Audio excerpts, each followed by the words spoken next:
እሺ የመጀመሪያ ደዋይ ወንድማችን ወይ እህታችን እስከሚደውሉ ድረስ ምን እናደርጋለን? ስለ ሱባኤና ስለ ጸሎት የተወሰነ እንነጋገራለን። ያው እየደወላችሁ ነው። እስካሁን ድረስ ወደ 20 ምናምን ሰው ገብቷል። ስልኩን ከማንሳቴ በፊት ስለምን እንደምንወያይና ለምን ይሄን ርዕስ እንደመረጥኩኝ ትንሽ አንድ 5 ደቂቃ እንነጋገር ብዬ አስባለሁ። ሱባኤ ምንድነው ወይም ደግሞ ጸሎት ምንድነው የሚለው ነገር መዘርዘር ብዙም አያስፈልግም። ግን ብዙዎች መምህራን ብዙዎች አባቶች የጠቀሱትን ነገር ከመድገም ይልቅ መናፍስትን ከመዋጋት ጋር ነፍሳችንን ከማዳንና ገነት መንግስተ ሰማያትን ለመውረስ ከምናረጋው ከምንፈልገው ፍላጎቶቻችን አንፃር እንዲሁም ራሳችንን ነፃ ለማውጣት ከዲያብሎስ ባርነትም ሆነ ወደ እግዚአብሔር ፍቅር ለመጠጋት ከዲያብሎስ ባርነትም ለመላቀቅ የምንጠቀምባቸው መንገዶች ብቻ ነው የምንወያየው። ጎን ለጎን ግን የቤተሰቦቻችሁንም ሐሳቦች እያመጣችሁ የእናንተንም ተሞክሮ እያነሳችሁልኝ እንወያያለን። ሱባኤ ጥቅሙ ብዙ ነው። ግን ሱባኤ ማለት 7 ከሚለው ቃል የመጣ ነው። ሰው የሚለው ስምና ሱባኤ የሚለው ስም ተቀራራቢነት አለው። ምክንያቱም 7 ፍጹም ቁጥር ነች በመንፈሳዊ ሕይወት 7 ቀን ወይም 7 ቁጥር ማለት ነው ሱባኤ። በሱባኤ ብዙዎች አባቶች ተጠቅመዋል። 7 ቀን በመቆየት ፍጹም የሆነ ቁጥር ስለሆነ ሰማያትም 7 ናቸው፣ ሳምንታትም 7 ናቸው፣ ከለሮች 7 ናቸው። የእግዚአብሔር ለሰዎች የሚሰጣቸው ጸጋዎችና ስልጣኖችም 7 ናቸው። በ7 ቁጥር በ41 ቁጥር በ3 ቁጥርና በ10 ቁጥር መጽሐፍ ቅዱስ ፍጹም የሆነ ሚስጥር ያስተምረናል። ከዛ ውስጥ አንዱ ሱባኤ የሚለው ነው። ሱባኤ ማለት 4 ሱባኤ፣ 5 ሱባኤ፣ 6 ሱባኤ፣ 7 ሱባኤ ብለን እኛ ቁጥር እንሰጠዋለን እንጂ አንድ ሱባኤ ውስጥ 7 ቀን አለ እና ኢዮቤልዩ እየተባለ የሚጠራው ወርቅ ኢዮቤልዩ፣ ብር ኢዮቤልዩ እየተባለ የሚጠራውም ከዚህ ከሱባኤ ቁጥር ጋር በተገናኘ ነው። እና ሰው ሱባኤ ሲገባ በምክንያት ነው የሚገባው። በዓለም ላይ ለመጀመሪያ ጊዜ ለሰው ልጅ የተሰጠው ትልቁ አንደበት ምስጋና ነው። ይሄ አፍ አይደለም። ይሄ ምግብን ማስገባት ወይም ደግሞ ቃላትም ለማስገባት የተለያዩ ነገሮች ለማስገባት ነው። ሰው ግን የነፍሱ አንደበት አለው። ይሄኛው ፊት ለፊት የሚታየው አፍ ብቻ አይደለም። ይሄኛው ከስጋ ጋር በተገናኘ ጭምር ስለሆነ ነው። ለማውራትም ለመብላትም ወይም ደግሞ ሌሎች ነገሮችም ለመጠቀም ሊሆን ይችላል። እና ግን ሰው የነፍሱ አንደበት እግዚአብሔርን እንዲያመሰግን የተሰጠው። ዓይን 2 ነው፣ ጆሮ 2 ነው፣ አፍንጫ ቀዳዳ 2 ነው፣ እጅ 2 ነው፣ እግር 2 ነው። ሁሉ ሰውነታችን ለ2 የተከፈለ ከኋላ ራሱ አከርካሪያችን አጥንታችን ከኋላ ያለው ለ2 የተከፈለ ነው። አፋችን ግን አንድ ነው። ይሄ የሚያሳየው ሰው የተፈጠረው ለአንድ ቁም ነገር ነው። በሁለት ነገር ግን በምርጫ ውስጥ የተቀመጠ ነው። በጨለማና በብርሃን በተለያየ አይነት ነገር ውስጥ ተቀምጧል። እግዚአብሔር ለሰው ልጅ የሰጠው አማራጭ መኖሩን ነው የሚያሳየው። ነፃነትን የሚጠቁሙ በጣም ብዙ አይነት የፍጥረት አሰራሮች አሉ። ነፃነት ሰው ባይኖረው ኖሮ በነፃነቱ ተጠቅሞ እግዚአብሔርን አያመልክም ነበረ። ነፃነት ብዙ ጊዜ ፈጣሪ መኖሩን የምናውቅበት ነው። ፈጣሪ መኖሩ የሚታወቅበትም አንዱ መንገድ ነፃነት ነው። እኔ ወድጄ ፈቅጄ እግዚአብሔርን አመልከዋለሁ ስል ካልፈለግኩኝ አላመልክህም ልል እችላለሁ። ውጤቱ አብሮኝ ይከተለኛል እንጂ እንዳመልከውም እንዳላመልከውም ለኔ ነው እድሉን የሰጠኝ። ግን ባለመመለኩ እግዚአብሔር ባለመመለኩ እኔ ውስጥ የሚፈጥር ችግር አለ። እግዚአብሔር ባለመወደሱ እኔ ውስጥ የሚፈጥር ችግር አለ እንጂ እግዚአብሔር ላይ ክብሩም አይጨምርም እኔ ስላመሰገንኩት፣ ክብሩም አይቀንስም እኔ ስላላመሰገንኩት። በእግዚአብሔር ላይ ምንም የሚቀርበት ነገር የለም፣ የሚጨምርለትም ነገር የለም። ስለዚህ ሱባኤ መያዝ የሚባለው ነገር የመጣው ሰው ከውድቀቱ በኋላ ነው። ወይንም የሱባኤ የመጀመሪያ ቤተሰብ የሚባለው ጸሎት ነው። ጸሎት ከሚባለው በኋላ ነው ሱባኤ የሚባለው ነገር የመጣው። መጀመሪያ የሰው ልጅ እንዲያመሰግን ተፈጠረ።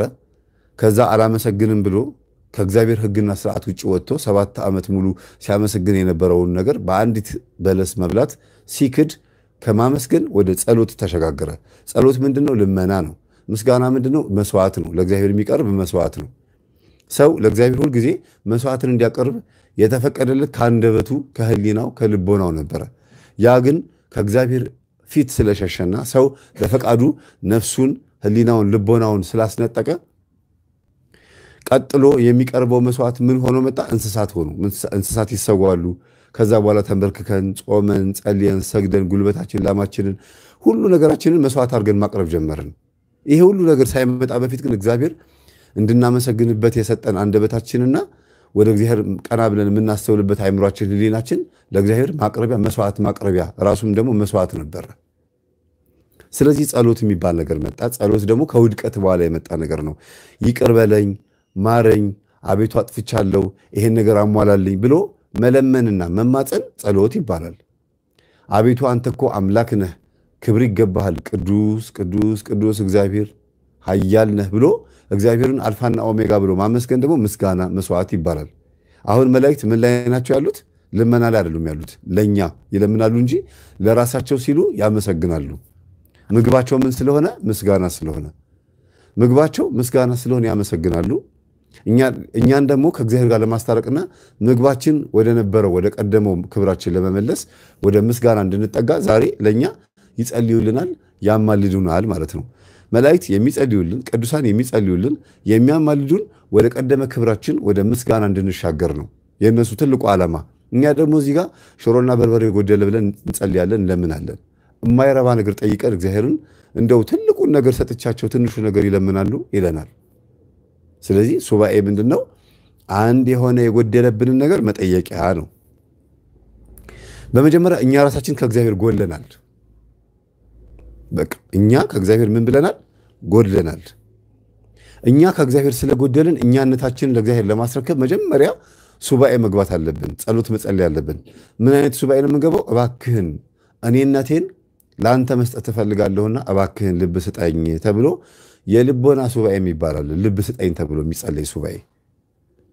አሁን እግዚአብሔርን ልብ ስጠኝ ብለን ሱባኤ በምንገባበት ሰዓት ምድራዊ ነገሮች እዚህ ምድር ላይ ያሉት ነገሮች በሙሉ ከመጠየቅ ይቀድማል ማለት ነው። ፍቅር ስጠኝ፣ እባክህን በሃይማኖት ያጽናኝ፣ እባክህን ወደ ቀደመ ክብሬ እንድመለስ መላካዊ ባህሬን ከፍ ከፍ አድርግልኝ ብሎ ሱባኤ መግባት ትልቅ ነገር ነው። ይህንን ከማን ተማርን? ከቅዱሳን አባቶቻችን ከቀደመው ከአዳም ነው የተማርነው። አዳም በኃጢአት ከወደቀ በኋላ 40 ቀን 40 ሌሊት በውሃ ውስጥ ሆኖ ከሔዋን ጋር እሷ እዛ ሌላ ቦታ እሱ ሌላ ቦታ ሆነው እንግዲህ የሴቶች ገዳምና የወንዶች ገዳም የሚባለው የተጀመረው የዛን ጊዜ ነው። ሔዋን ለብቻዋ በውሃ ውስጥ አዳምም ለውሃ ውስጥ ሆኖ ሱባኤ ገቡ፣ ጸለዩ ይላል። ሱባኤ መግባት ማለት አንድን ነገር እያሰቡ ይሄን ያክል ቀን እቆያለሁ ብሎ መለመኛ ጊዜ ማዘጋጀት፣ መለመኛ ቦታ ማዘጋጀት፣ መለመኛ ሂደት ማዘጋጀት ማለት ነው። ስለዚህ ሱባኤ አዳም ሲገባ 40 ቀን እጾማለሁ ብሎ ስላሰበ 35ኛ ቀን ላይ ዲያብሎስ አሰናከለው። አሁንም ድጋሚ መጀመሪያ ዕፀ በለስ በመብላት ቀጥሎ ደግሞ እግዚአብሔር ጸሎትህን ሰምቶሃልና ውጣ ከውሃ ውስጥ አለው። ለምን? ውሃ ውስጥ ሆኜ ጸልያለሁ ስላለ። እግዚአብሔር ጸሎትህን ሰምቶሃልና ውጣ ከውሃ ውስጥ ሲለው እሺ ብሎ አዳም ሲወጣ ሁለት ነገር ነው የሚያበላሸው። ውሃ ውስጥ ገብቼ 40 ቀን ጸልያለሁ ማለቱ፣ ሁለተኛ ነገር ደግሞ 40 ቀን የምትለው ቁጥር ናት። ከ40 ቀን በፊት 35ኛው ቀን መጣበት። ስለዚህ ሱባኤ የተመደበ የተወሰነ ቁጥር አለው ማለት ነው። ይሄ ከአዳም ይጀምራል። ከዛ ቀጥሎ ደግሞ ወደነ ኖህ ስንመጣ፣ ወደነ ሙሴ ስንመጣ፣ ወደ አባቶቻችን ወደነ ሄኖክ ስንመጣ ቀስ እያለ እያደገ ሱባኤን ተጠቅመውበታል። ዳንኤል ትንቢታት እንዲገለጹለት በዘመኑ ከቅዱስ ገብርኤል ጋር በጸሎት እባክህን ግለጽልኝ ብሎት ገብርኤል መጥቶ ዳሶት ሚስጥራት ተገልጠውለታል። ነብዩ እዝራ ካህኑ እዝራ 40 ቀንና 40 ሌሊት ጸልዮ አልቅሶ በእግዚአብሔር ፊት በወቅቱ የነበረው መጽሐፍ ቅዱስ ይሄ መጽሐፍ ቅዱስ ተቃጥሎ ጠፍቶ ነበረ። ሱባኤ ገብቶ ሚስጥራት ተገልጠውለታል። ቅዱስ ዑራኤል መጥቶ የእውቀትን ጽዋ ጠጥቶታል። ስለዚህ ሱባኤ ማለት ምን ማለት ነው? አንድ ነገር ጠይቀን የምናገኝበት። ለምሳሌ እኔ ሱባኤ ልግባ ብዬ ገብቼ አቡነ ዘበሰማያት ብዬ ጀምሬ ጸጥ ብዬ መተኛት የለብኝም። ወይም 3 ቀን ሙሉ ጸሎት አድርጌ ብቻ አይደለም የምወጣው። ያ እንዲደረግልኝ የምፈልገው ነገር ከፊት ለፊቴ በወረቀት ለጥፌ ወይም በሆነ ነገር ማስቀመጥ አለብኝ። የምፈልገውን ጥያቄ የማርያም እጅ ላይ ወይ የመድኃኔ ዓለም ወይ የሆነ ቦታ ላይ በወረቀት መለጠፍ አለብኝ። ያንን ባይምሮዬ እያሰብኩት ነው ሱባኤ የምገባው። ለዛ ጉዳይ ነው። የፍርድ ቤት ጉዳይ ካለባችሁ፣ የሆነ የቤት ውስጥ የታመመ ሰው ካለ፣ ትዳራችሁ ላይ ሰላም ከሌለ ይሄንን ነገር እያደረግን ነው የምናስበው ሱባኤ ስንገባ ማለት ነው። 7 ቀንም ይሁን 20 ቀንም ይሁን 2 ቀን 3 ቀንም ይሁን ሱባኤው ቀን ተሰይሞለት ነው የምንገባው። በዓላማ ነው የሚገባው። የሆነ ሐሳብ ሳናስብ ሱባኤ ውስጥ አንገባም ማለት ነውና ቅዱሳን አባቶቻችን ሱባኤ ውስጥ ተጠቅመውበታል። ሐዋርያትም ልክ እንደዚሁ ጌታችን ኢየሱስ ክርስቶስም ወደ ገዳመ ቆሮንጦስ ገብቶ ሱባኤ ይዞ ጸሎት አድርጎ አሳይቶናል። ከሱ በኋላ ደግሞ ወደ ሰርግ ቤት መጥቶ ሰርግ ቤትን ባርኳል። ገዳማዊ ሕይወትን ባረከ። ከዛ በኋላ ደግሞ ሰርግ ቤትን ባረከ። ወይ አግቡ ወይ ደግሞ መንኩሱ ወይም ደግሞ መንኑ ብሎ ሁለቱን ነገር አዘጋጀልን። ሁለቱም ግን በጸሎት የተከፈተ ነገር ነው። ትዳርም ስንፈልግ በሱባኤ ነው የምንጠይቀው፣ ወይም ደግሞ የትዳር አጋራችንን ስንፈልግ በሱባኤ ነው የምንጠይቀው። ለማግባት ተመኝተን ብቻ ዝም ብለን የምንገባበት አይደለም። እግዚአብሔር ወይ ፈቃድህ ነው ወይ ጸጋዬ ነው ወይ በዚህ ጸጋ ውስጥ እንዳልፍ አስበሃል ወይ ይሄ ነገር አንተ የፈቀድክልኝ ይሄ ትዳር አንተ የፈቀድከው በዚህ ዓመት ነው ወይ በሚቀጥለው ዓመት ነው ወይ የሆነ ነገር አመልክተኝ ተብሎ ሱባኤ ይገባል። በአጠቃላይ ማለት ነው። አጠር አድርጌ ልንገራችሁና ሰዓታችሁን አልሻማም እየደወላችሁ ስለሆነ አጠር አድርጌ ልንገራችሁ። አንደኛ ስንታመም፣ ስንጨነቅ፣ ስንታወክ ሱባኤ እንገባለን። ሁለተኛ ሚስጥር እንዲገለጥልን እንደ እዝራ ወይም እንደ ሌሎች አባቶቻችን ሚስጥር አልገለጥ ሲላቸው። ሶስተኛ ለጋብቻና ለስራ መጠየቂያ። አራተኛ ደግሞ ሀገር ስትታመስ ሱባኤ ይገባል። እነዚህ ወሳኝ ነገሮች ናቸው። ሌላው የሱባኤ አይነቶችን ነው የምነግራችሁ። አንደኛ የግል ሱባኤ የሚባል አለ። የግል ሱባኤ ሁለት አይነት ነው። አንደኛ ዝግ ሱባኤ ወይም አርምሞ ይባላል። ጸጥ ብሎ አፍን ዘግቶ አንደበትን ዘግቶ ፊደል አይወጣም፣ ቃላት አይወጣም። ለ3 ቀን ያክል ምንም አይነት ቃላት አይተነፈስም። መበሳጨትም ሆነ መናደድም ሆነ በውስጥ በኩል የሚያልቅ ነገር ነው የሚሆነው። በትዕግስት የምናልፈው ነገር ነው። አንደበት አይናገርም።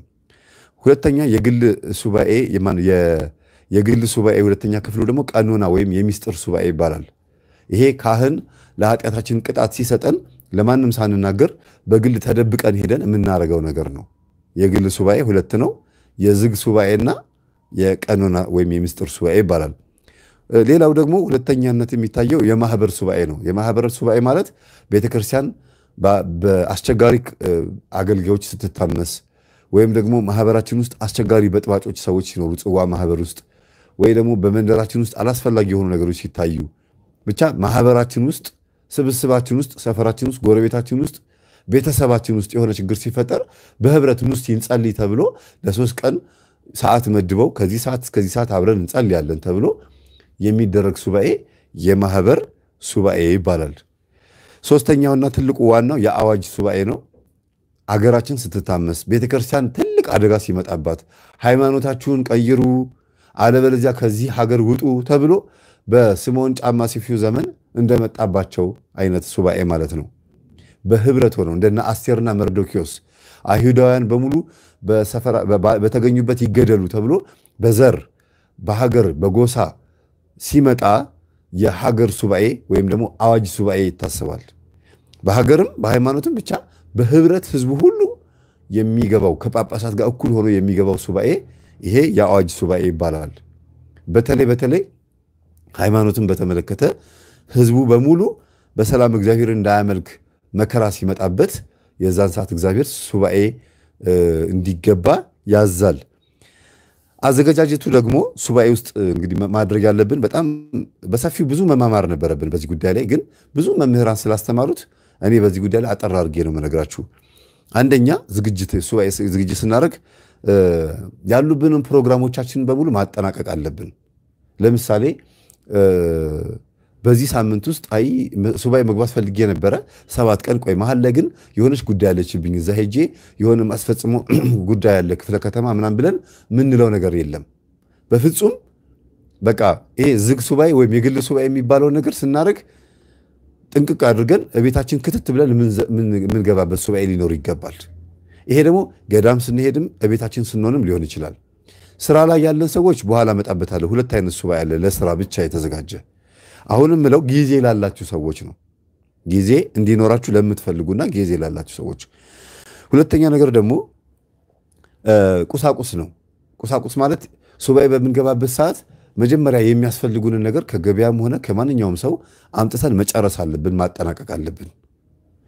ይሄ አምጥተን የምንጨርሳቸው የምናጠናቀቃቸው ነገሮች በሶ ሊሆን ይችላል ወይም ቆሎ ሊሆን ይችላል ወይም የጸሎት መጽሐፍቶች ልብስ ፍራሽ ምናምን የሚባሉ በሶ ምን በጠብጥበት እቃዎች የሚረብሹ ቀላል የሚመስሉ ግን በጣም ወሳኝ የሆኑ ነገሮችን ማዘጋጀት ያስፈልጋል። በኋላ ስለሚረብሸን ነው ሱባኤ ውስጥ ሆነን ይሄ ነገር ሳላመጣ ብለን እንታወካለን። ሌላው ካህናትን ማማከር ያስፈልጋል። ወይም ደግሞ አገልጋዮችን ቤተሰብን ማማከር ወይም መምህራንን ማማከር ያስፈልጋል። ይሄ ጥቅሙ ምንድነው? እኛ ብንንገዳገድ በጣም ከባድ ችግር ውስጥ ብንገባ ሱባኤው ቢያስቸግረን ቢደክመን አጋንንት ቢፈትነን እንኳን መተው የሚያግዙን ሰዎች ወይንም እባክዎትን በጸሎት አግዙኝ ብለን ብንደውል ብናማከር አባገሌ ጋር ሄዳችሁ ሲጸሎት አድርጉልኝ በሏቸው ሱባኤው መጨረስ አቃተኝ ብለን ለመናገር ይመቻልና ቢያንስ ከጎናችን ሱባኤ ስንገባ አንድ ሰው ብቻ መስማት አለበት። አንድ ሰው በሚስጥር ይሁን ሲባል የግድ ማንም ሰው መስማት የለበትም ማለት አይደለም። ምክንያቱም አደጋ በኋላ ነገራችኋለሁ ችግር ስለሚፈጠር ነው። አንድ ካህንና አንድ ከቤተሰብ ውስጥ አንድ ሰው ቢሰማ መልካም ነው ለማንኛውም ነገር። ሌላው ሚስጥር መደረግ አለበት። ሱባኤ ልገባ ነው እየተባለ ለሁሉም ሰው በቃ ሰሞኑን እንግዲህ አታገኙኝም ሱባኤ ልገባ ነው እየተባለ አይወራም። አጋንንትም ከፊት ቀድሞ ሊያበላሽ ይሞክራል። ወይም ደግሞ የሥጋ ፍላጎቶቻችንን በሙሉ ቀድመን ሱባኤ ልንገባ ነው ብለን ስናስብ የፍርሃት ስሜቴ በቃ ልገባ ነው ብለን ስናስብ የሆነ መጥፎ ነገር ልክ ትዳር ውስጥ ሊገባ ያለ ሰው አንድ ሰው በቃ ልታገባ ነው አይ እንግዲህ በልቻለው ምናምን ሲባል ትዳርን አክብዶ ለማየት እንደሚያስበው ልክ ሱባኤ ልገባ ነው ብለን ባበዛ ነው ባከበድነው ቁጥር እግዚአብሔርን ከመማፀንና ለእግዚአብሔር ምን ጠይቀውን ጥያቄ ከማሰብ ይልቅ ሱባኤ መግባታችንን እንደ ትልቅ ነገር ቆጥረነው በጣም ከባድ ነገር አድርገነው የፍርሃት መንፈስ ያድርብና ጥርጥር ውስጥ እንገባለን እና እንደሚሳካና እንደማይሳካ ሁሉ ተጠራጥረን አይ እስቲ እግዚአብሔር ከሰማኝ እንደው ኃጢአተኛ ነኝ እኔ ክፉ ሰው ነኝ እኔ በደለኛ ሰው ነኝ መቼም የሚሰማኝ አይመስለኝም ልሞክር እስቲ ብለን ከገባን ከሸፈ ባንገባ ነው የሚሻለው። ሱባኤ ምን ይፈልጋል? ጥርት ያለ እምነት ይፈልጋል። ስለዚህ ነው በሚስጥር መደረግ አለበት የሚባለውና ማንም ሰው እንዳይሰማ ማድረግ ማንም ሰው በቃ ቤት ውስጥ ሱባኤ የምንገባ ከሆነ ካህናት ከዛ በኋላ ቤት ውስጥ ሰው ካለ ሰው ከሌለ ግን በቃ አንድ ሰው ብቻ ከሰማ በቂ ነው። ሌላው አቅምን መገምገም አቅምን ማወቅ ያስፈልጋል። ማንነትን ማወቅ ይሄ ለምሳሌ ሙሉ ቀን ጾሜ 11 ሰዓት ላይ በሶ ጠጣለሁ ማለት አንድ በጎ ነገር ነው። ሱባኤ የሚገባ ሰው ጀማሪ ከሆነ በቀን አንድ ጊዜ በሶ ወይም ቆሎ መብላት አለበት።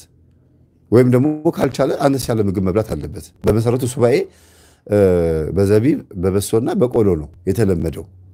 ግን እንደ ህመማችንና እንደ ኪኒን ምንወጥ ከሆነ ወይም አንዳንድ አስቸጋሪ ነገሮች ካሉ እንደ ሁኔታችን አነስ ያለች ስጋን ሊጠቅም በማይችል መልኩ እንደው ጨጓራ ምግብ ስለሚፈልግ ስጋችን ለቁመተ ስጋ ያክል ስጋችን ያለ ምግብ ስለማይንቀሳቀስ ብቻ የሆነ ምግብ መብላት እንጂ ባለፈው አንዲት እህቴ መልስ የሚያሰጥ ራእይ የሚገልጥ ኢቭን እንትን በልሳን መናገር ሁሉ የቻለን የሆነ ልጅ ስናገር እሁድ ማታ አራቱን በልቶ ማክሰኞ ነው የበላው ብዬ ስናገር ሰምታ በጣም ከባድ ችግር ውስጥ የገባቻለችና ይሄ እኔ ገጠመኙን የተናገርኩት ገጠመኙ ላይ ያለውን ሰው እንዲህ ያደረገ የሚገርም ነው። እግዚአብሔር እንዲህ ያለ ጸጋ ይሰጣል። ግን ስጋውን ይሄን ያክል እንደዚህ ንቆ ቀስ ብሎ በመለማመድ የሚመጣ እንጂ በአንድ ጊዜ እሁድ ማታ አራት በልቶ ሮብ ተዘሩ ሆስፒታል መሄድና በግሉኮስ መገኘት በጣም ከባድ ነውና ብዙ ሰዎች ያላቅማቸው እንደዚህ ማድረግ የለባቸውም። በአቅም ነው በቀን አንድ ጊዜ ከተበላ በቂ ነውና መምህር ምን አይነት ምክር ነው የመከርካት ልጅቷን ተብዬ ሁሉ ተደወለና እኔ አድርጊ ሳይሆን ያልኩት እንዲህ አድርጎ ይሄንን ነገር ጸጋ ተሰጠው በልምምድ የምናመጣው ነገር ነው። እጅግ በጣም ጠንካራ ስንሆንና ለወደፊቱ በጣም እየበረታን ስንመጣ እሁድ ማታ አራት ተበልቶ ሰኞ ሳይበላ ማክሰኞ ደግሞ ተበልቶ ደግሞ ሮብ ሳይበላ ሐሙስ ደግሞ ቁርስና እራት ተበልቶ አርብ ሳይበላ ቅዳሜ ጠዋት ከቅዳሴ በኋላ እንዲህ እያደረጉ የሚጾሙ ምንም ሐሳብ የሌለባቸው ሌላ ልጆችም ምንም ስራ ምንም የማይሰሩ ስራቸው ጸሎት ምግባራቸው ትሩፋት የሆኑ የሚተጉ ሰዎች አሉ ማለት እናንተ ይሄን ሁሉ አድርጉት ማለት አይደለም። አቅምን ማወቅ ያስፈልጋል። ቀስ እያሉ ወደዛ ነገር መጠጋት ይቻላል ነው። ቦታን መምረጥ ያስፈልጋል። ቦታን መምረጥ ማለት ቴሌቪዥን እዚህ ጋር ተከፍቶ እዛ ጋር ሱባኤ ይዛለሁ ማለት ዘበት ነው። ቤት ውስጥ ማይመች የራሳችሁ ክፍል ከሌለ በመጀመሪያ ሱባኤ የሚባል ነገር አይታሰብም። ክፍል ከሌላችሁ ሌላ ሰው መጥቶ እንኳን አብሯችሁ የሚያደርሰው ካለ በእንቅልፍ ልቡ ሊቃዥ ይችላል። በጣም ልትረበሹ ትችላላችሁ። ሐሳባችሁ ሊበተን ይችላልና ክፍል ዝግት ብሎ አንድን ክፍል ዘግቶ ሱባኤ መያዝ። ከልጆች ጋር ያላችሁ እናቶችም ልክ እንደዚሁ በኋላ እነግራችኋለሁ። ከስራ ላይ ያላችሁ ሁለት አይነት ሱባኤ እንዴት እንደምትገቡና ልጆች የምታጠቡ እናቶች እንዴት አይነት ሱባኤ እንደምትገቡ እንነጋገራለን። ስለዚህ ቦታ መምረጥ ያስፈልጋል። ገዳም ሄዳችሁ ሱባኤ የምትገቡ ከሆነ ገዳም ስትሄዱ ራሱ ጸበልተኞች ካሉ አጋንንት ያለባቸው የሚጠመቁ በጣም ብዙ ሰዎች ያሉበት አካባቢ ከሆነ ራሳችሁን ገለል አድርጋችሁ ቤት ተከራይታችሁ ለብቻችሁ ቤተክርስቲያኑ ጉልላቱ ፊት ለፊት በሚታይበት መንገድ ሆናችሁ ቦታ ሆናችሁ ቤት ተከራይታችሁ ለሁለት ራሱ እንኳን ሱባኤ አይገባም። ለሁለት ለብቻ ነው። ለሁለት ሄዳችሁ ከሆነ አንዱ ሌላ ክፍል አንዱ ሌላ ክፍል መሆን ያለበት። ምክንያቱም በመሃል ወሬ አለ። ሱባኤ ላይ ደግሞ በፍጹም ወሬ አይፈቀድም። አርምሞ እንኳን ባይሆን ወሬ አይፈቀድም። ሞባይል ተይዞ አይገባም። በአሁኑ ዘመን በድሮ ጊዜ እንግዲህ ስለ ሞባይል ቢኖር ኖሮ ይጻፍልን ነበረ። ሞባይል የሚያዘናጋ ነገር ነው።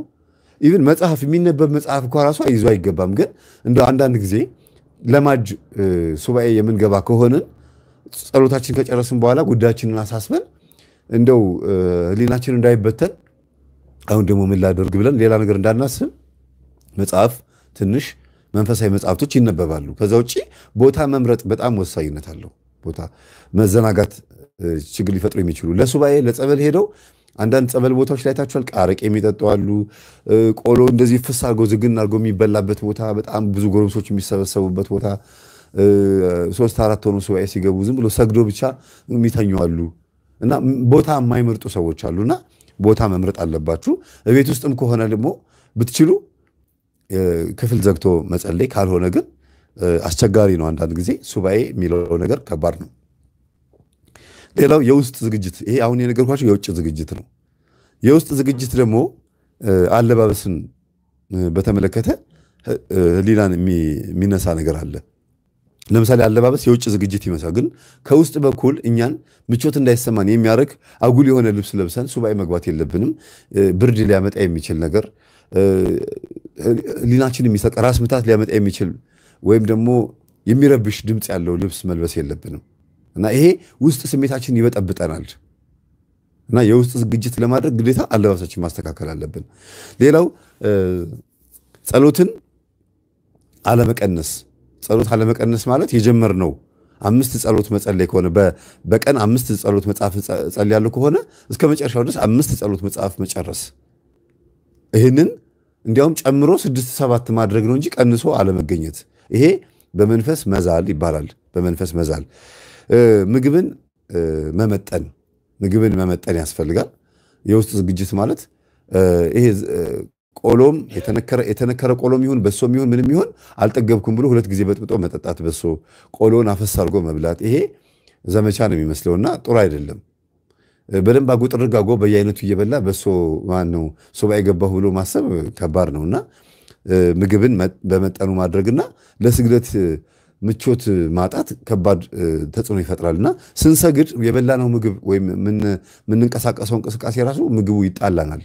በጣም ረጅም ሰዓት ስለምንሰግድና ስለምንጸልይ እንረበሻለን። የውስጥ ዝግጅት ከምግብ ጋር ይሄ እስካሁን የምነግራችሁ እንግዲህ ስጋችን ላይ ተጽዕኖ እንዳይፈጥርብን ነው።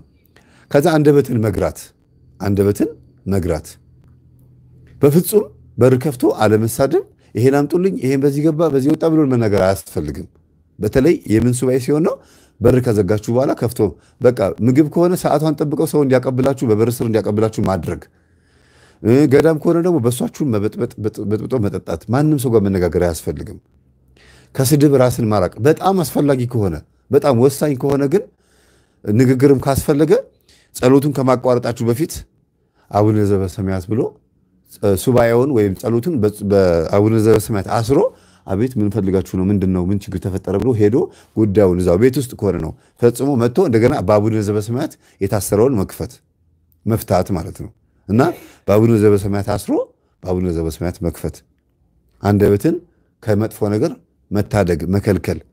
ሱባኤ ንጹህ የሆነ ነገር ይፈልጋል። ለምሳሌ ምግብ ፊት ቀርባችሁ እጃችሁን ሳትታጠቡ ብትበሉ ለጊዜው ርቧችሁ በልታችሁ ሊሆን ይችላል። ግን እጃችሁን አለመታጠባችሁን ስታስታውሱት ይቀፋችኋል።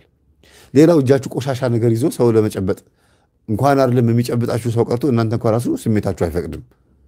ሱባኤም መልካም ማዕድ ነውና ወደ እግዚአብሔር የምናቀርበው ጥሩ የሆነ መስዋዕት ነውና እግዚአብሔር እኛን ሰምቶ ተቀብሎ መልስ የሚሰጥበት ነውና ንጹህ የሆነ ነገር ማቅረብ ያለብንና አንደበታችንም ልባችንም እኩል መሆን አለበት። መመጣጠን ቢያንስ እንኳን ክፋትን አርቆ ይቅርታን ቢያንስ ይቅር ማለት የምንችላቸውን ሰዎች ሄዶ ይቅር ማለት ኔትወርኩ ክፍት እንዲሆን በእግዚአብሔር የተሰማ እንዲሆን ማለት ነው። እንደሚሳካ ማመን፣ ሌላው ደግሞ እንደሚሳካ ማመን አምስተኛ ማለት ነው። እንደሚሳካ ማመን እምነት ያስፈልጋል። ሱባኤ በጣም ደስ የሚለው ትልቁ ነገሩ ይሄ ነው። ዲያብሎስ እግዚአብሔርን መቼም ቢሆን አያመሰግነውም። መቼም ቢሆን ደግሞ ዲያብሎስ ገነት አይገባም። መቼም ቢሆን መንግሥተ ሰማያትን አያወርሳትም። ስለዚህ እኛን ከዛ እድል ለማስቀረት ስለሆነ ጥረት የሚያደርገው ልባችን በሱባኤው መልስ እንደማያገኝ ነው የሚያስበው። ሁልጊዜ ከምናችን ጋር እያነጻጸር ነው፣ ከኃጢአታችን ጋር እኔ ይሄን አድርጌ እግዚአብሔር አሁን ጸሎቴን ሊሰማኝ ነው ብለን የእግዚአብሔርን ቸርነትና መስማት ከኛ ኃጢአት ጋር እናነጻጽረውና አይ እስቲ እንደው ልሞክር ከሰማኝ ብለን ከሱባኤውም ጎን ለጎን ይሄን ካረክልኝ ይሄን አደርግልሃለሁ ብለን እግዚአብሔርን በሆነ መያዣ ልንይዘው እንፈልጋለን። ምንድነው የሚባለው? ሕፃን ልጅ ሂድና ያናምጣልኝና ይሄን ዳቦ ሰጣለሁ ብለን እንደምንለው እግዚአብሔርን በዕቃ ልናታልለው፣ በወርቅ በማጠንት በምንጣፍ በምናምን ልናታልለው እንሞክራለን። ግድ የለም። ሱባኤ የሚፈልገው ሃይማኖት የሚፈልገው ጸሎት የሚፈልገው ምስጋና የሚፈልገው ንጹህ ልብ ነው፣ እምነት የተሞላበት። ሐዋርያት ለዚህ ነው ጌታ ሆይ እምነትን ጨምርልን ያሉት። ገንዘብን አላሉትም። እድሜን ቁመትን ጨምርልን፣ ጸጉር፣ መልክ፣ ውበት አላሉትም። ምን ጨምርልን አሉት? እምነትን ጨምርልን አሉት። ስለዚህ እምነት ወሳኝ ነገር ነው። ማመን አለብን። እንደሚሳካ እርግጠኞች መሆን አለብን። ስለተስለን ስንመጣ እግዚአብሔር ሆይ ይሄን ካርክልኝ ይሄን አረግልሃለሁ ሳይሆን ይሄን ልታረግልኝ ስለምፈልግ ይሄን አምጥቻለሁ ብለን ቀድመን ከመሳካቱ በፊት ሁሉ ማስገባት፣ ይሄ በእግዚአብሔር ላይ እምነት መጣል ማለት ነው። እና እንደሚሳካ ማመን አለብን። እምነታችን ፍጹም መሆን አለበት። ዲያብሎስ ደግሞ እጅግ በጣም ከሚናደድባቸው ስርዓቶቻችን ውስጥ አንዱ ሱባኤ ነው። ለምን ሲባል በሱባኤ ውስጥ ጣልቃ መግባት ስለማይችል፣ ጸሎት ውስጥ ጣልቃ ሊገባ ይችላል። ምስጋናችን ውስጥ ወይም ሌላ ትምህርት ስናነብ ወይም መጽሐፍ።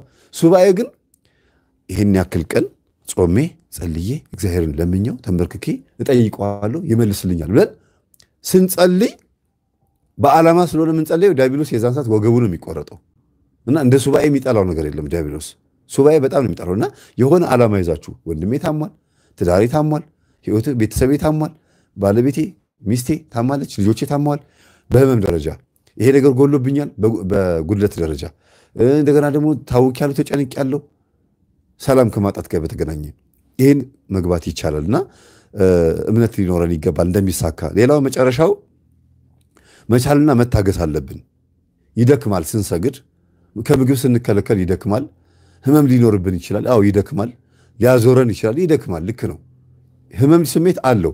ያንን ግን ታግሶ ማለፍ ነው ሜዳሊያ የሚያሸልመው። የመንፈሳዊ ሜዳሊያ ደግሞ ከእግዚአብሔር የሚሰጥ ጸጋ አለ። እሱም የጥያቄዎቻችን መልስ ነው። ለዚያውም ጥያቄዎቻችን ብቻ ለም ኮሚሰጠን መልሱን ራሱን ጥያቄዎቻችንን በብዙ የሚያማምሩ ጸጋዎች አንቆጥቁጦ የምንፈልገውን ብቻ ሳይሆን የሚያስፈልገንንም ጨምሮ አጅቦ ነው የሚሰጠን እግዚአብሔር። ምን ስንሆን? ስንታገስ። እግዚአብሔር ስንታገስ ይሄን ይሰጠናል። ስለዚህ መቻልና መታገስ አለብን ነው። የመጨረሻው ትልቁ ነገር ግን መረሳት የሌለበት የፈጣሪን ጊዜ መጠበቅ ነው። እኛ ሱባኤ የገባ ነው ምናልባት የሚቀጥለው ወር ላይ ይሄን አርግልኝ ብለን ሊሆን ይችላል። የሚቀጥለው ሳምንት ላይ ይሄን ጉዳይ አስፈጽምልኝ፣ አሁን እንትን ቦታ ሊሄድ ነው፣ ወደ ሆነ ቦታ ሄጄ ይሄን ላድርግ ነው፣ እባክህን ይሄን ላድርግ ስለሆነ እስቲ ቀድመህ ከፊት ምታልኝ ብለን ልንል እንችላለን። ከፊት ቀድመህ ሄድ አሳካልኝ እንላለን። ጥሩ። ወደ ጉዳዩ ስንሄድ ጉዳዩን ሄደን ጠይቀን ከሱባኤ በኋላ ስንጠይቅ ካልተሳካ እግዚአብሔር አልሰማም ማለት አይደለም። እግዚአብሔር ጸሎታችንን ያላሳካበት ምክንያቱን ማወቅ ያለብን። ጆሮን የፈጠረ አምላክ ይሰማል አይሰማም? ይሰማል። ግን እግዚአብሔር ሳይሰማ ቀርቶ ሳይሆን ያልተሳካው የማይጠቅመን ስለሆነ ሊሆን ይችላል። የሉቃስ ወንጌል ምዕራፍ 12 ላይ እግዚአብሔር እናንተ በሰማይ ከሚበሩት ወፎች በምድር ላይ ከሚበቅሉት ሳሮች እጅግ በጣም ትበልጣላችሁ፣ ምድርን በአበባ ያንቆጠቆጣታል ግን ይረግፋሉ፣ እናንተ ከዚህ ክብር በጣም የሚበልጥ ክብር አላችሁ ብሎ ተናገረ። ጠይቁ ይሰጣችኋል፣ ለምኑ ታገኛላችሁ፣ አንኳኩ ይከፈትላችኋል አለ። ስለዚህ ስንጠይቅ ካልተሰጠን አጠያየቃችን ልክ አይደለም ማለት ነው።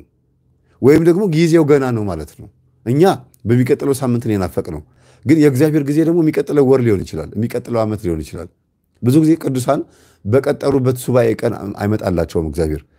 ሱባኤውን አሳልፎ ይመጣል። አንዳንድ ጊዜ ደግሞ ቀድሞ ይመጣል፣ በጣም ፍቅሩ ሲብስ። መቅሰፍትም ከሆነ ደግሞ ልክ እንደዚሁ፣ ምሕረትም ከሆነ እንደዚሁ። በኖህ ዘመን 120 ዘመን አላችሁ ተብሎ ሲነገራቸው አይ 100ውን ዘመን እንጨፍርበትና 20ውን ዘመን ንስሐ እንገባበታለን ብሎ አሾፉበት። የዚህን ሰዓት ኖህ ወደ እግዚአብሔር ተመልሶ ከልጆቹ ጋር ሆኖ መርከቡን እስከሚሰራ ድረስ 98 ዓመት ፈጀ። እግዚአብሔር ግን 120 ዘመን አልጠበቀም። የተቀጠረው ሱባኤ የተቀጠረው ጊዜ የመቅሰፍቱ ጊዜ በ98ኛው ዓመት ላይ ስንት ዓመት ቀድሞ መጣ? 22 ዓመት ሳይደርስ ቀድሞ በ98ኛው ዓመት ላይ መጥቶ እግዚአብሔር ከቃሉ በፊት መጣ።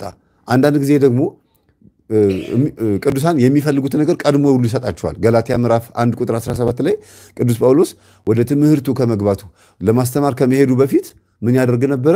ሱባኤ ገብቶ ነበረ፣ ጠይቆ ነበር እግዚአብሔርን። እንዲህም አይነት ሱባኤ አለ፣ ልሄድ ነውና እባክህን አሳካልኝ፣ ይሄን አርግልኝ ብሎ ጠየቀ። ግን ለመልካም ለመንፈሳዊ ነገር ነው የጠየቀው። የእግዚአብሔርን ጊዜ መጠበቅ ያስፈልጋል። የመጨረሻው መልሱን ስንቀበል መልሱን ምንም መጥፎም ይሁን ጥሩም ይሁን መልሱን መቀበል አለብን። ለምሳሌ እግዚአብሔር ሆይ ይሄ ሰው የኔ ነው ወይ ብላ አንዲት ሴት ሱባኤ ብትገባ ወይም ይቺ ልጅ የኔ ናት ወይ ብሎ ሱባኤ ቢገቡ ሁለት ፍቅረኛሞች እንዳልሆኑ ሊነገራቸው ይችላል። አዎ ልክ ናችሁም ሊባሉ ይችላሉ። ፍላጎቶቻቸውን አይተው እግዚአብሔር እሷም ሱባኤ ከገባች እሱም ሱባኤ ከገባ ለምን ለሌላ ሰው ሁለቱን ያደርጋቸዋል? እግዚአብሔር ሁለቱንም አንድ ሊያደርጋቸው ይችላል። ግን ደግሞ እሷ ሱባኤ ስትገባ እሱ እንዝላል ከሆነ ወይም አላስፈላጊ ነገር ከሆነ የማይጠቅማት ነገ እድል ፈንታዋ ዕጣ ተርታዋ ከሱ ጋር ካልሆነ አይደለም ልትባል ትችላለች። ካፈቀረችው ምንድን ነው የምትሆነች ልጅ? እንደ እግዚአብሔር ተሳስታል እወደዋለሁ እኮ የኔ አርግልኝ ብላ ደግሞ ሌላ ሱባኤ ልትገባ ነው። አሁን ሱባኤ መግባት ማለት እግዚአብሔር ሆይ በዚህ ጉዳይ ላይ ምን ትላለህ ብሎ መጠየቅ ነው። በየት ጉዳይ ላይ? በዛ በጠየቀችበት ጉዳይ ላይ ግን ምን ትላለህ ብላ ስትጠይቀው እኔ የምለው ይሄንን ነው ሲላት አይ አልቀበልም ብላ ደግሞ በግድ ልጁን አምጣ የምትል ከሆነ ይሄ ሱባኤ አይባልም። ስጠኝ ብሎ መለም ጸሎት ነው የሚባለው። ስለዚህ ሱባኤ መግባት የለባትም። በየቀኑ እየሄደች ልጁ የኔ እንዲሆን እፈልጋለሁ ብላ ከእግዚአብሔር ጋር መከራከር ነው ያለባት፣ ወይም ልጁን በሆነ ሲስተም የራሷ ማድረግ ነው ያለባት። ፈቃድ እግዚአብሔርን ጠይቀን እንደገና ሱባኤ ማለት ነው። ሱባኤ ስንገባ እግዚአብሔር ሆይ ፈቃድህ ነው ወይ ብለን ለመጠየቅ ሄደን ልጁንም ወይም ልጅቷንም ወይም ጉዳዩን ያን ሀብት ንብረቱን ወይም ትምህርቱን ፈልገ ነው ይህን ትምህርት ይህን ዲፓርትመንት መርጠሃል ወይ እዚህ አገር ሄጂ ብሰራ መርጠሃል ወይ ሲባል አይ አትሂድ ብሎ ሲል እግዚአብሔር አይ እኔ ሄዳለሁ እዛ ሄጄ ነው ትርፋማ መሆነው ብሎ ክርክር ውስጥ ከገባ ለምን ሱባኤ ገባ? በሐዋርያት ሥራ ላይ ሐዋርያትን ምን አላቸው? ወደ መቄዶንያ አትሂዱ፣ አሁን አይደለም የምትሄዱት ስትመለሱ ነው የምትሄዱት አላቸው። የሆነ ጊዜውን ጠብቆ መቄዶንያ እንዲገቡ ፈቀደላቸው። መጀመሪያ ግን እቺን ከተማ እለፏት፣ እዚህ ከተማ ገብታችሁ እንድታስተምሩ የእግዚአብሔር መንፈስ አልፈቀደም አላቸው። በቃ እነሱ ደግሞ ጸሎታቸውን ተቀበሉ፣ አመኑ። ግን ገብተው ቢሰብኩ ደስ ይላቸው ነበር፣ አልፈውት ሄዱ። ለምን አልታዘዙም? አሁንም እኛ ያልታዘዝናቸውን ነገሮች ለዚህ ትልቅ ማስረጃ የሚሆነው ያዕቆብ ነው። ያዕቆብ የሚወዳት ማን ነው? ራሔልን ነው። ግን አግባ የተባለው ሊያ የምትባለዋን ሴት ነው። በጣም የሚያፈቅራት ገና ያያት በመልኳም በፍቅሯም የወደቀላት ራሔልን ማግባት ስለፈለገ ብቻ 7 ዓመት ከብት እየጠበቀ አዛባ እየዛቀ በዛ አጎቱ ቤት ኖረ 7 ዓመት። ከዛ አሁን ሚስቴን ስጠኝ ራሔልን ስጠኝ ሲለው አይ ራሔል ማነች? ሊያ እያለች ራሔልን አታገባም፣ ታላቅ እያለ ታናሽ አታገባም። እና አሁን ሊያን አግባና ከ7 ዓመት በኋላ ደግሞ ራሔልን እሰጥሃለሁ አለው። አሁንም ለራሔል ፍቅር ሲል 7 ዓመት ቆየ። በሱባኤ ግን አልጠየቀም። ያዕቆብ ፍቅሩን ብቻ ነው ያየው። ግን እግዚአብሔር ደግሞ በያዕቆብ ላይ መጥፎም ነገር ሊያደርግ አልሞከርም። ለምን? ያዕቆብ በረከት የተቀበለ የዋህና ቀን ሰው ነበረ። ከራሔልም ልጅ አግኝቷል፣ ከሊያም ልጅ አግኝቷል። ራሔል የሱ አልነበረችም። በቃ በሱባኤ ቢጠይቅ ኖሮ እኮ ቀድሞውን። ይቅርታ እንግዲህ ኔትወርክ ተቋርጦብን ነው ቤተሰቦቻችን። ኔትወርክ ችግር አለ እኛ ጋር።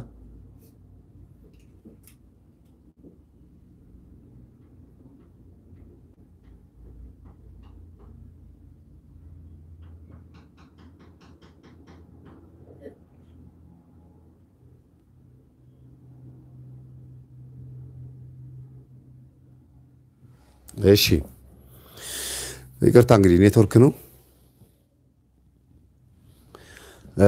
ስለዚህ ያዕቆብ ራሔልን በመፈለግ ብቻ 14 ዓመት አባከነ። ልጅም እንኳን ቢያገኝም ፍቅሩን እንደፈለገ ሊያጣጥም አልቻለም። ደግሞ የሚገርማችሁ ነገር ልክ ሲያገኛት በ14ኛ ዓመቱ ላይ ሲያገኛት ሞተችበት፣ በበረሃ ሞተችበት። ገና ከሷ ጋር መኖር ሳይጀምር ማለት ነው። ያ ማለት እንግዲህ እግዚአብሔርን መጠየቅ በሚገባው ነገር ላይ አልጠየቀም። ቀላል ይመስላል ነገሩ፣ ግን 14 ዓመት ዋጋ አስከፍሎታል። ቀድሞ ግን ያዕቆብ በዚህ ጉዳይ ላይ ሱባኤ ቢገባበት መልካም ነበረ። ለኛ ትምህርት እንዲሆነ ነው ይሄ ታሪክ የተቀመጠልን። ብዙ የሚያስተምረን ነገር ይኖራል። ሊያ የራሷ ትርጉም አላት፣ ራሔል የራሷ ትርጉም አላት፣ ያዕቆብ የራሱ ትርጉም አለው። መጽሐፍ ቅዱሳዊ ትርጉም ይኖረዋል። በዚህ በፍቅር ግን በሱባኤ በኩል ስናየው ግን እግዚአብሔርን ባለመጠየቅና የምንፈልገውን ነገር ብቻ በመመኘት ሱባኤን ራሱ ስንፋለመው ነው የምንገኘው። ይሄን ይመስላል። ይሄን ያክል ሰዓት ከተማማርን ይበቃናል።